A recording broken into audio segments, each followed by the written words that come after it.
అలాగే నాకు గాని జనసేన పార్టీకి గాని సలహాలు సూచనలు అవసరం లేదు.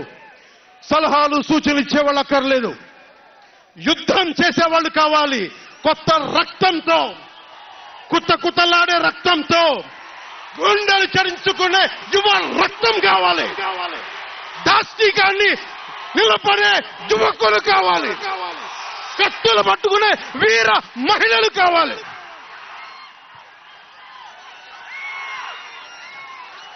అంతేగాని నాకు సలహాలు ఇచ్చేవాళ్ళు, మీకు తెలుసా జగన్ ఎలాంటి వాడో?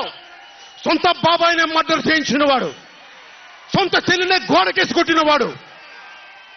మీరు చెప్తారు నాకు సలహాలు సూచనలు. ఎవరితో యుద్ధం చేస్తున్నానో నాకు తెలుసు. జగన్ లాంటి దాష్టీకుడు, దుర్మార్గుడు యుద్ధం చేస్తేనే తగ్గుతాడు. యుద్ధంతో కూలగొడితేనే కింద కూర్చుంటాడు. మర్చిపోకుండా సలహాలు సూచనలు ఇచ్చే వాళ్ళకి. అలాగే మనకు కూడా పోల్ మేనేజ్మెంట్ తెలుసా? ఆర్గనైజేషన్ బలం ఉందా? సంస్థాగతంగా పాతికిపోయిన తెలుగుదేశం పార్టీలతోటి మనం పోటీ పడగలమా? 800 నుంచి 1000 మంది బూత్ కార్యకర్తలు ఉన్నారా మనకి ప్రతి నియోజకవర్గంలో?